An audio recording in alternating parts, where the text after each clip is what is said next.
আসসালামু আলাইকুম। আজ আমি তালের নাড়ু করব। দেখুন কত সুন্দর হয়েছে, খেতেও খুবই ভালো হবে। আমি এর জন্য এক পিস তাল নিয়েছি, সেটা ছিলে নেব।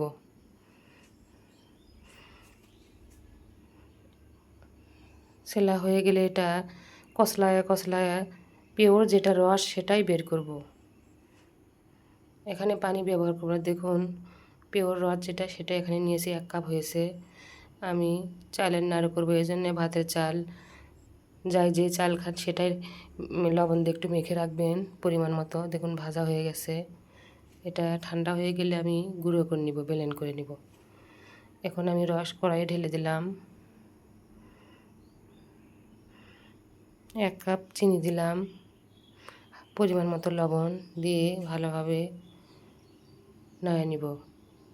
কটকোয়া নারকেল ছিল, সেটাও দিয়ে দিলাম। আমি চালের গুঁড়ো এখানে আস্তে আস্তে দিয়ে দেব। এখানে জাল মিডিয়াম টু লো আঁচে রাখতে হবে। দেখুন কত সুন্দর হয়েছে, আটে আসছে। এটি এক এক চামচ ঘি দিলাম। ঘি ব্যবহার করলে তালের যে একটা কাঁচা গন্ধ থাকে সেটা আসবে না, খেতেও খুবই ভালো লাগবে। এই পর্যায়ে আমি জাল নিভিয়ে দিলাম। দেখুন নামায় নিছি। এখানে সুন্দর শেপ করে গোল গোল করে নাড়ু করে নিব।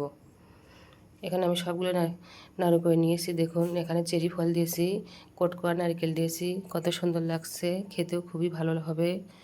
আমার চ্যানেলে নতুন হয়ে থাকলে সাবস্ক্রাইব করুন, লাইক কমেন্ট শেয়ার করবেন। আল্লাহ হাফেজ।